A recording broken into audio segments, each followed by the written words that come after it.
thanks everyone for joining us.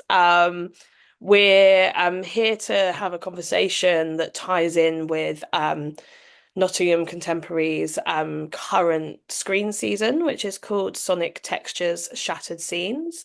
And the season is a selection of landmark films by Black artists who were working in independent cinema between the 1970s and the 1990s. This season that the Screen are doing ties in with their current exhibition, Donald Rodney, Visceral Canker. And the title of the season was taken from an article about the work of filmmaker Bill Gunn. And yeah, today we're going to be looking at some of the films that are in the season, specifically films that are made by Black female filmmakers, and thinking about how the work of Black female filmmakers is received and the legacies that are created. So I'm going to hand over to Rogan to introduce herself. Hello, wherever you're watching this. My name is Rogan Graham. I am a writer and film curator based in Southeast London. I have programmed for Barbican. I've hosted events at the BFI, Garden Cinema here in London. And I actually studied at the University of Nottingham. I spent a lot of time in Nottingham Contemporary and at the Broadway Cinema, way more time in Broadway cinema than in lectures. So it's quite nice to actually be back in digital presence. I've worked on awards campaigns for Barry Jenkins' The Underground Railroad series, and generally have an interest and somewhat of an expertise in Black filmmakers and Black female filmmakers. To introduce myself, I'm Delphine Levens. I'm a freelancer working in primarily in independent film distribution and a little bit in exhibition as well in the UK. And my work focuses a lot on kind of amplifying diverse voices. I've always had a great draw to working with Black filmmakers and female filmmakers wherever I can. And one of the things that I do as part of my freelance work is that I work with Tape Collective. And Tape Collective are a group that started out screening films and now also distribute films as well. And we have a current season that's called Snapshot. Um, and Snapshot is supported by the BFI, awarding funds from the National Lottery. And we are presenting a program of both archive and contemporary features and short films that explore the multifaceted experience of Black girlhood. We kind of feel like often Black girls on screen are relegated to like sidekick or trauma narratives. And we wanted to challenge that by finding, representations of Black girlhood that are doing something different on screen. So there's a number of films involved in our program Snapshot. You can find out more about that online if you like look into Tape Collective. One of the films that's part of Snapshot, but also part of Sonic Textures and Shattered Scenes, is Colleen Smith's film Dry Long So, which is a film that was released in 1998. Colleen Smith is a filmmaker and visual artist. And the film was restored recently by the Criterion Collection, and has kind of been found itself okay, similarly to other films in the in Nottingham Contemporary season, has found itself being kind of like reappraised and reevaluated recently. And yeah, it was a jumping off point for us at Tape Collective, thinking about how, yeah, female filmmakers' work is received. So like having had those thoughts as part of the work we're doing with Snapshot, I thought it'd be a really nice idea to put together a conversation between myself and Rogan about some of the films by Black female filmmakers in the Sonic Textures season, and also just thinking about Black female filmmakers' work more widely. Um, so to kick it off, I kind of wanted to start with like a key question that is always on my mind, and see kind of what you think about this, Rogan. And I've got plenty of my own thoughts to share as well. But kind of the key question I want to ask is, are Black female filmmakers not allowed to fail? Um, be that in the past or be that now, it feels to Mm. me like the odds are always against them. Mm. I think I would turn that question inside out. Are black female filmmakers not allowed to succeed? Because I think when I think about filmmakers or artists who have made a work that is considered a, heavy quotes failure in some context, whether that be like an economic failure, maybe that be a critical failure, maybe that just be like a completely chaotic shoot or creation process that meant the work is unfinished for whatever reason, you know, and then they don't get an opportunity, perhaps, off the back of that failure. You know, the films in these seasons are successes. They aren't being shown in the context of, this is a film that was badly received at the time because it was bad. However, if you look at it from this angle, these are all films that have stood the test of time, but the filmmakers, the black women filmmakers, weren't supported so that the films could become successes, if that makes sense. What do you think? What are your thoughts? Yeah, I mean, I think that's a really interesting, yeah, it's a really interesting way to flip it. And it's really interesting because I think for me, when it comes to watching some of these films, I sometimes do it out of like when we're looking at the older films that are being reappraised. So like the things that drew me to watching films like Eve's Bayou, watching things like Daughters of the Dust was a sense of I should, because I should understand the work of these filmmakers and not just like, oh, because they're good films.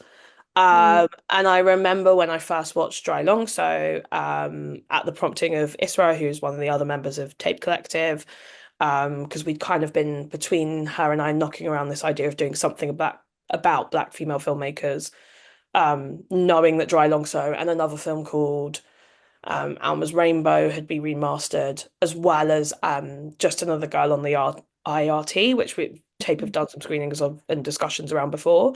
Like knowing those three films had been recently remastered, we'd started kind of putting together the idea of the snapshot season. And I hadn't seen Dry Long So or Alma's Rainbow. And when I watched Dry Long So, the first thing I said to Isra was, "Oh, it's actually good." Um, mm, which mhm, like that says a lot about even kind of how I've fallen into perhaps a more kind of colonial or white focused like framework when it comes to assessing what even makes a film good, so to speak.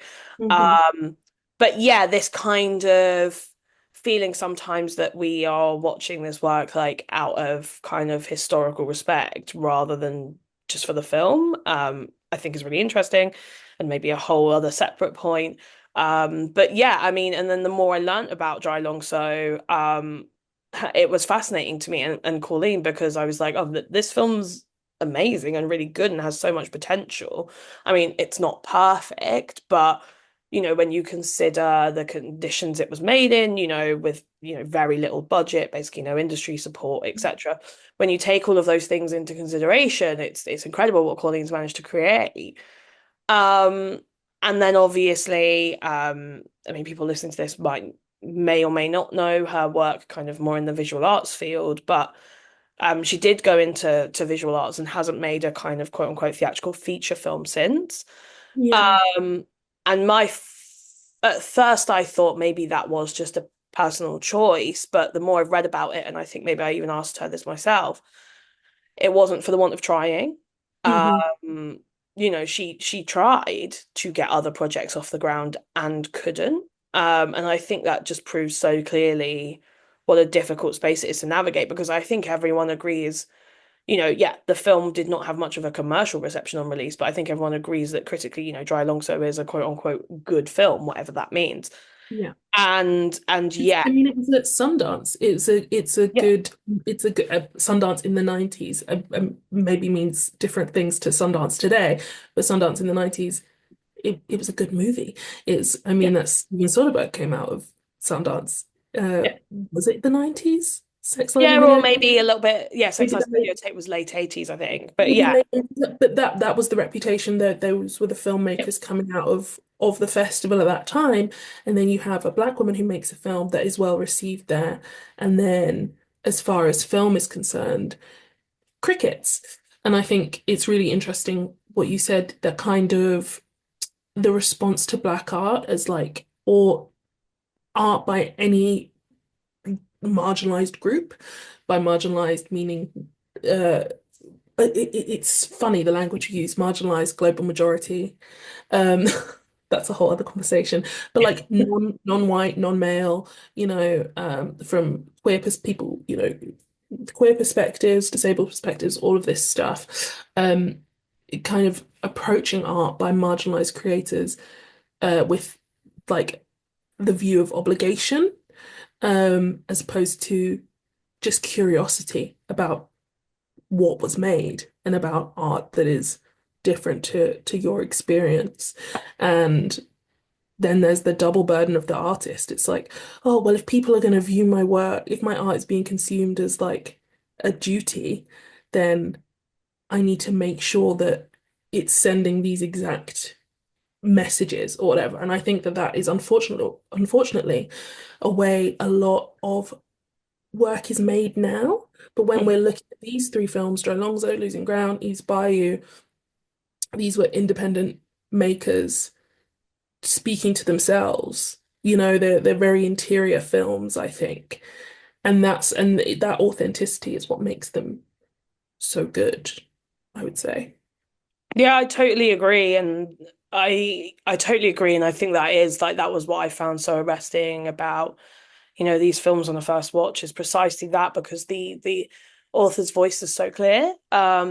But I it's another thing I think about a lot, and it's interesting because you've touched on it on this slightly different way to how I think about it, which is I think about, and I touched on this a little bit at the start when I was explaining why we put the snapshot season together because we were wanting to find kind of essentially positive or at least nuanced and authentic representations of Black girlhood, Mm, because sometimes being nuanced and authentic isn't being totally positive. For example, a film like Eve's Bayou isn't a wholly positive film. mm, Like there's a certain amount of trauma and suffering in it, and Dry Dog, all of these films. But um I always think about two things, and yeah, it's interesting you've like jumped ahead of me because you're talking about it's like for the filmmakers making films themselves now, they feel like there's certain topics or things they have to touch on because they are Black.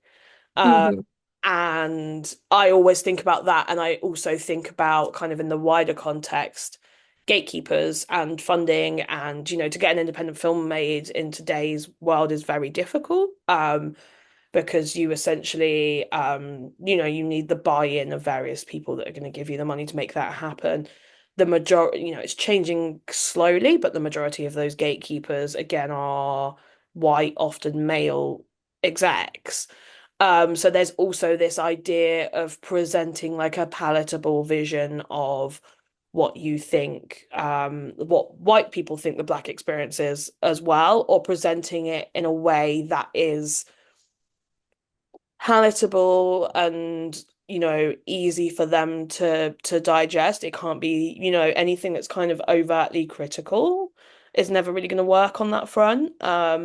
So I think about that a lot, and I think about mhm, how I think the test of true equality and true diversity and inclusion, if that's like some point, I think it's an abstract thing, but if it were a point we were aiming for, the real test of that would be Black filmmakers being able to make films about anything, mm, really.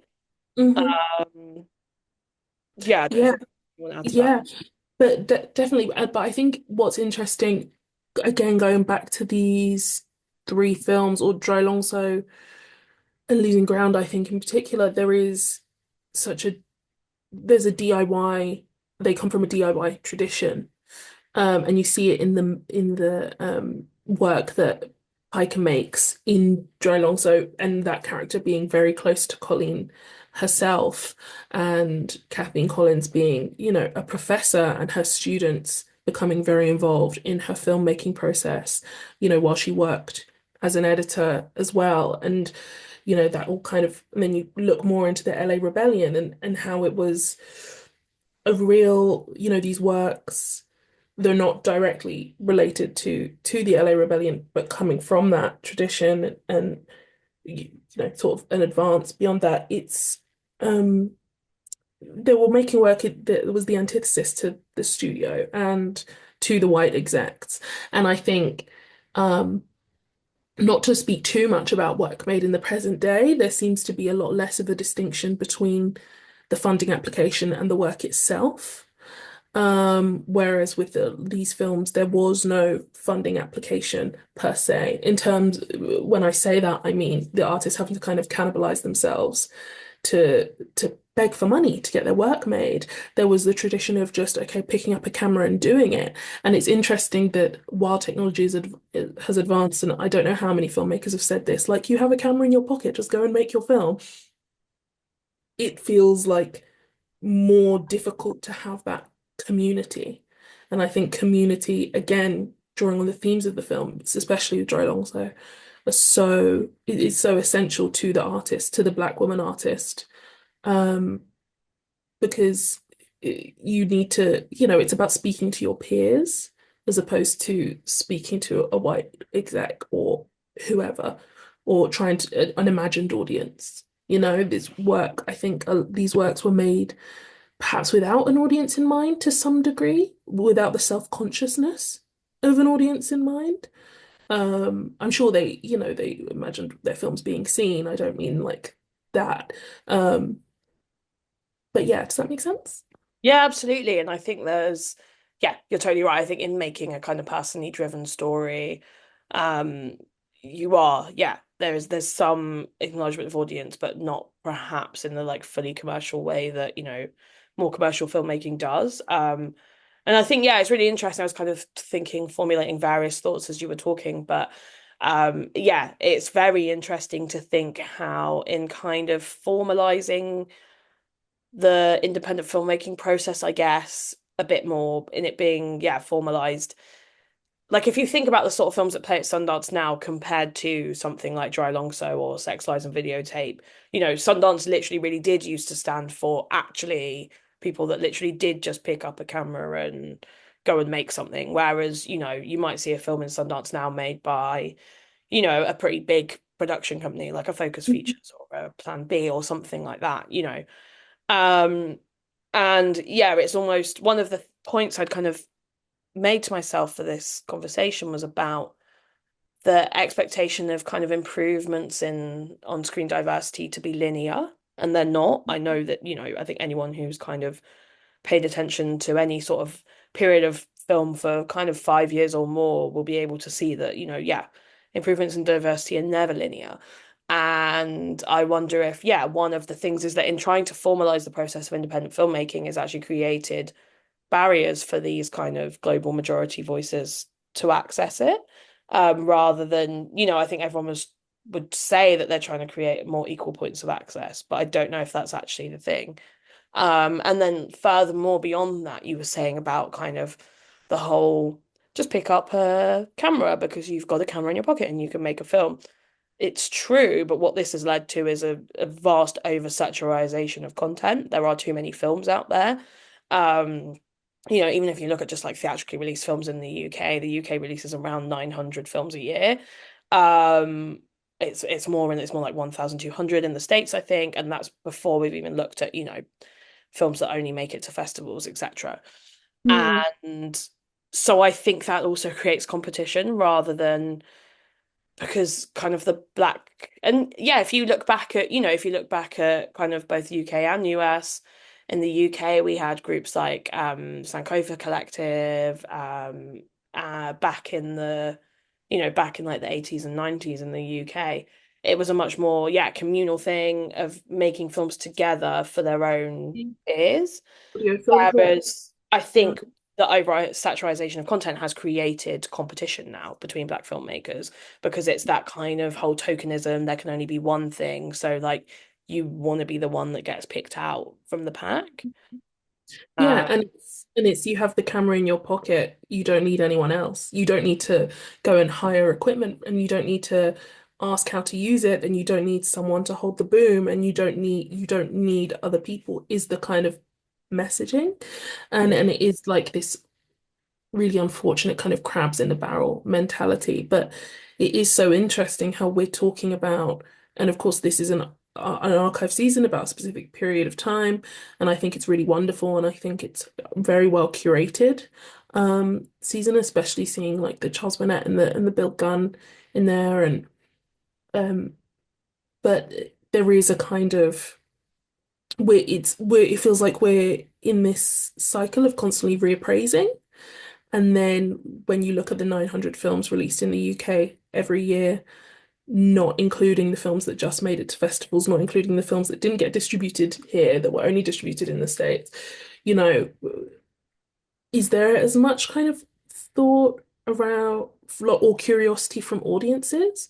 Like, it's on us really, to like view things, to kind of be the first there to see them, it's with, there is a kind of, yeah, with black artists, and I believe it was Bill Gunn who said, "I'm not going to pretend to, I don't want to bastardize what he said," but it is a kind of a constant uh, cycle of reappraisal of like the black artist is always in discovery, is always emerging.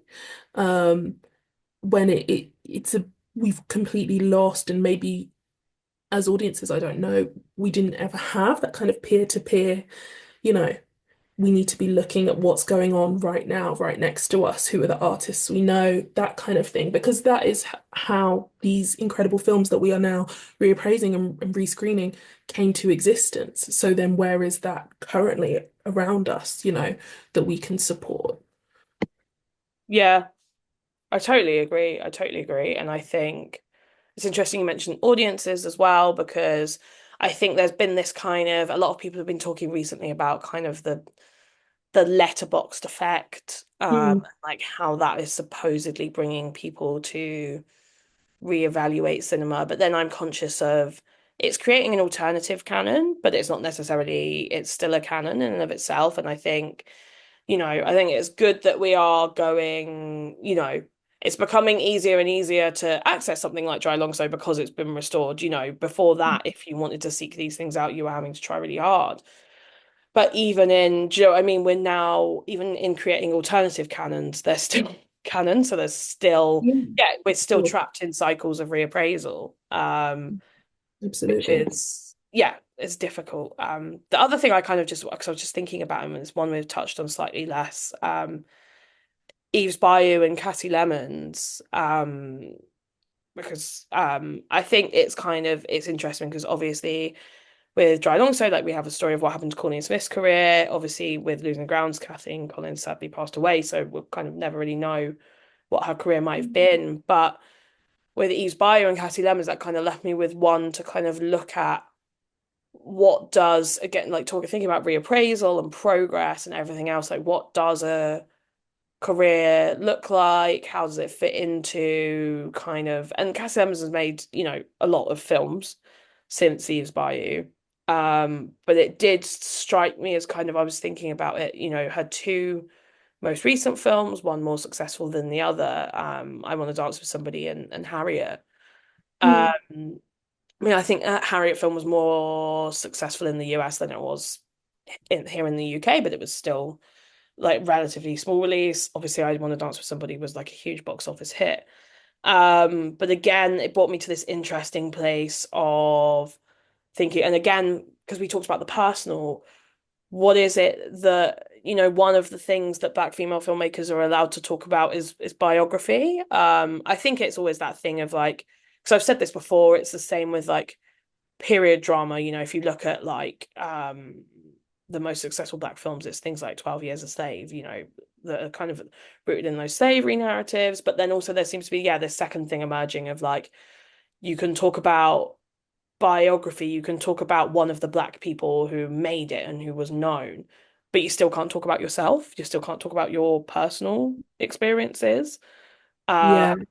and I find that really interesting, but also kind of upsetting because to think, I wonder how Cassie Lemons feels that, do you know what I mean? In order to have actual perceived commercial success, you have to do it through the lens of, one of the most famous recording artists of all time. Yeah, it's really, I think it's something that doubly plagues black women. Like you're only allowed to be an authority on yourself or your community. Um, but I think, I mean, maybe a wayward thing to throw in for this conversation, but like Greta Gerwig and the success of Barbie, how many years did it take for her to get there? And how many years will it take for a black woman artist to get? And I'm not saying Barbie is like the standard, especially that any of these filmmakers would necessarily be striving for.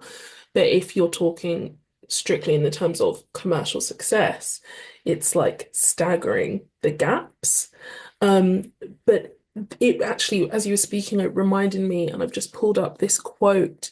Um, so Kathleen Collins, she gave this really incredible lecture at Howard University in 1984, and it is available online. It's like 2 hours. But the quote that I pulled out is she says, "No one is going to refuse me the right to explore my experiences of life as normal experiences." And that really stuck with me because it's that double-edged sword of uh, black artists only allowed, to be authorities on black art and themselves. And at the same time, Kathleen's life is extraordinary and completely normal to her. And she should be able and did make wonderful art about that.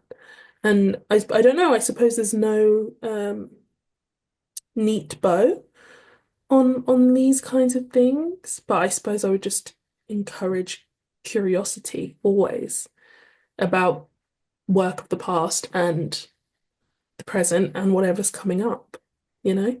No matter how normal or extraordinary or Barbified or Whitney or whatever, or if it's about like a young working class girl from somewhere working class black girl from somewhere you've never been and her art project, like in Dry Long So, yeah.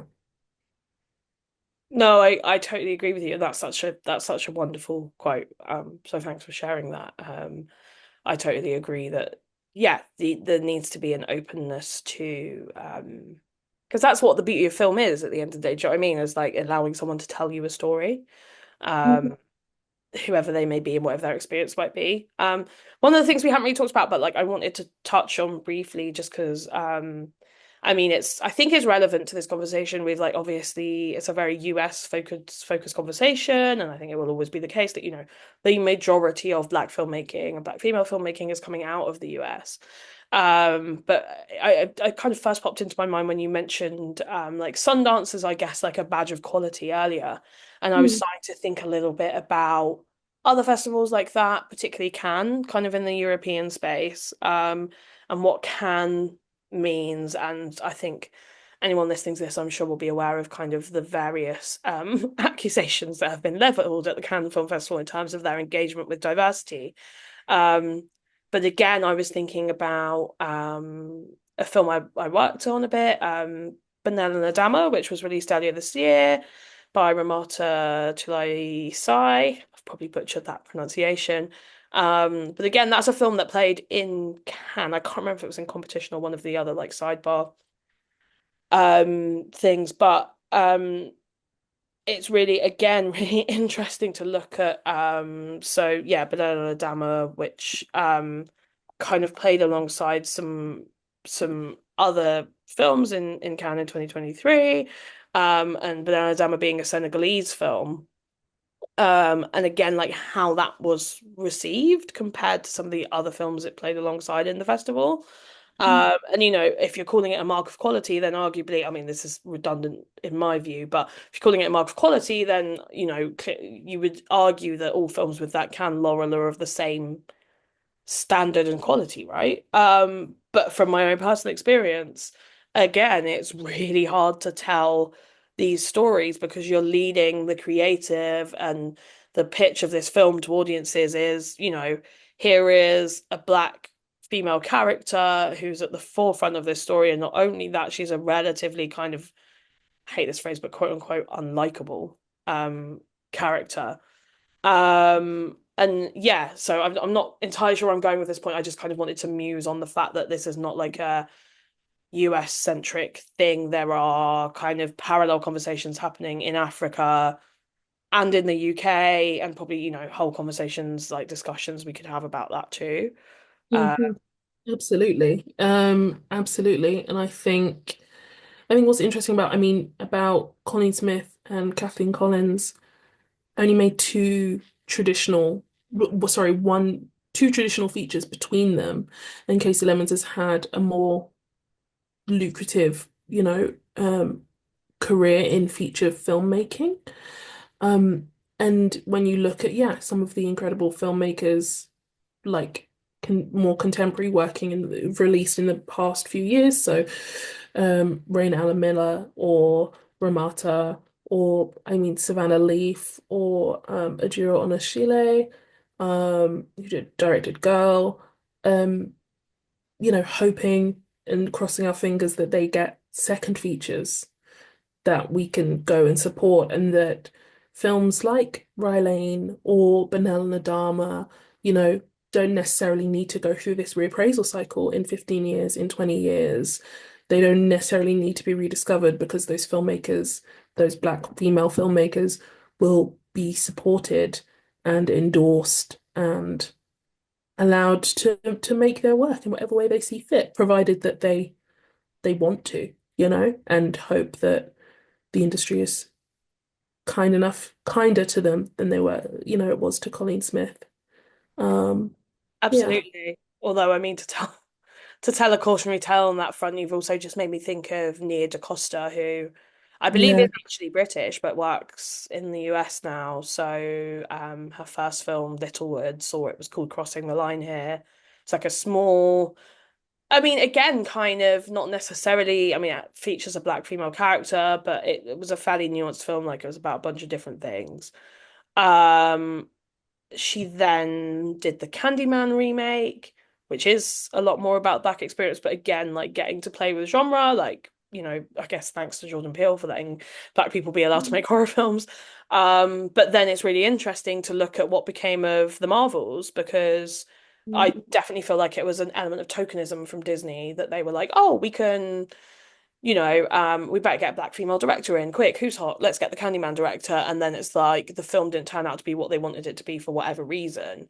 And I really worry about what that's done for Nia's career, because the film was perceived as a commercial flop. And what does that mean for Nia now when, realistically, she's probably like, okay, I better do this as a good step for my career. And I think yeah, again, it's like the danger of tokenism in these spaces as well, which is a whole other yeah, conversation. ab yeah. I mean, I absolutely agree.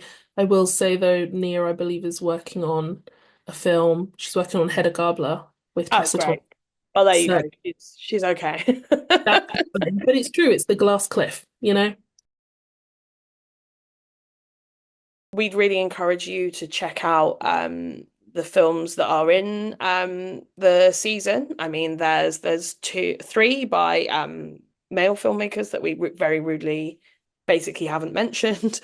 So that are all fantastic as well. And I think, all of these filmmakers have their own challenges and careers that they had. So there's Bill Gunn's Gander and Hess, Charles Burnett's My Brother's Wedding, and then Spike Lee's Mo Better Blues. And there's a whole other conversation we could have about Spike Lee and tokenism, I'm sure. Yep.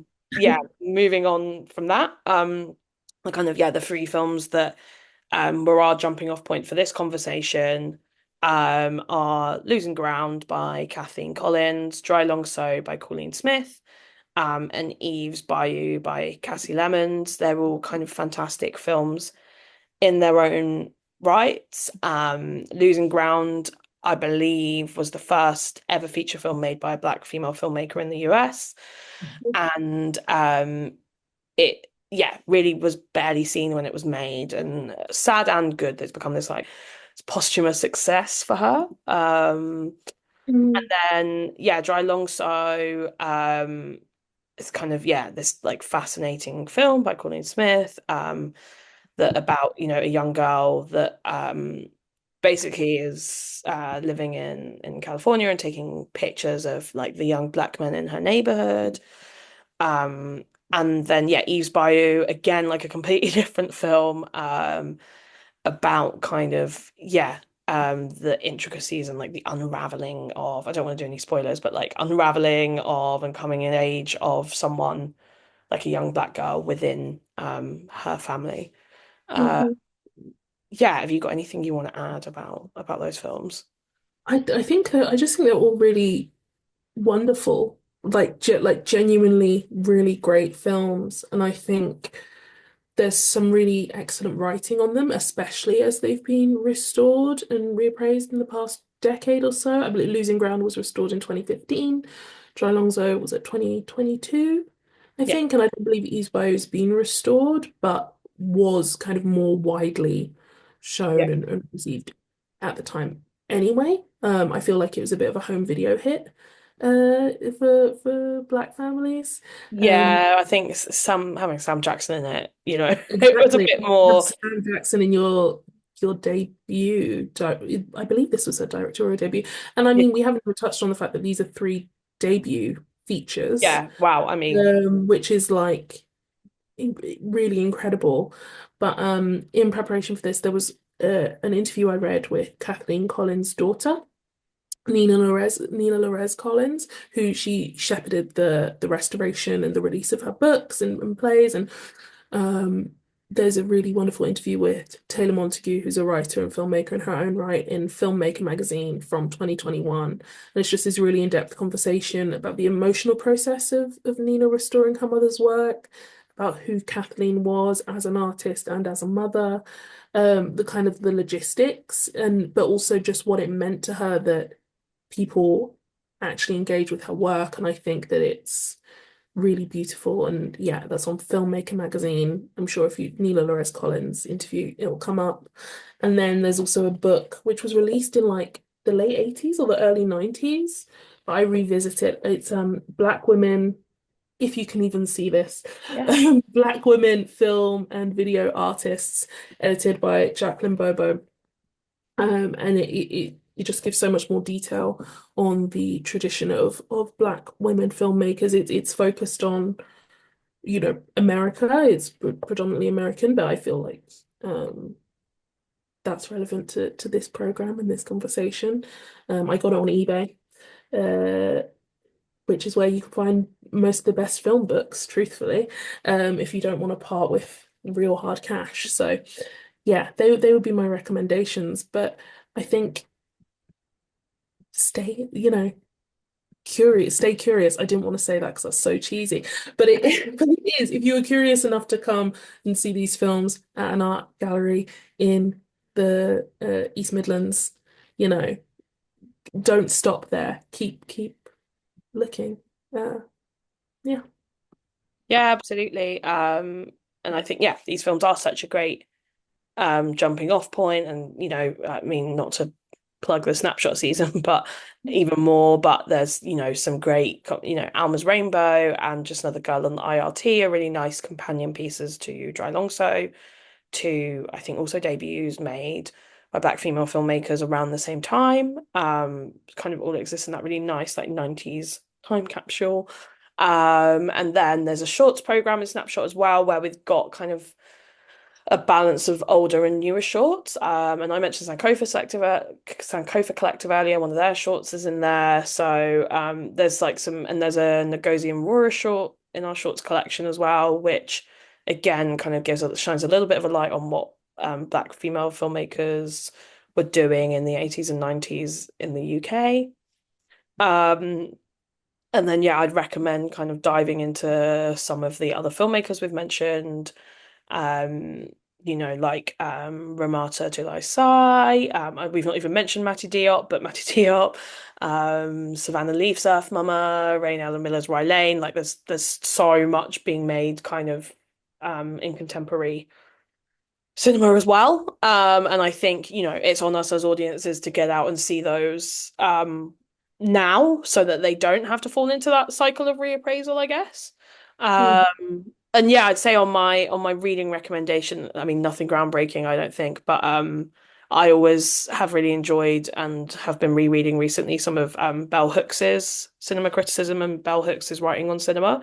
I feel like she's sometimes more known for like some of the other things that she wrote about, but yeah, there's that as well. I would recommend um looking into Bell Hooks's work. Absolutely. Uh, Thank you, Sophie. yeah, thanks so much. And yeah, please do, yeah, engage. We urge everyone to engage with the season and the edition at Nottingham Contemporary. And yeah, hopefully this has kind of spawned some interesting thoughts and reflections for you all.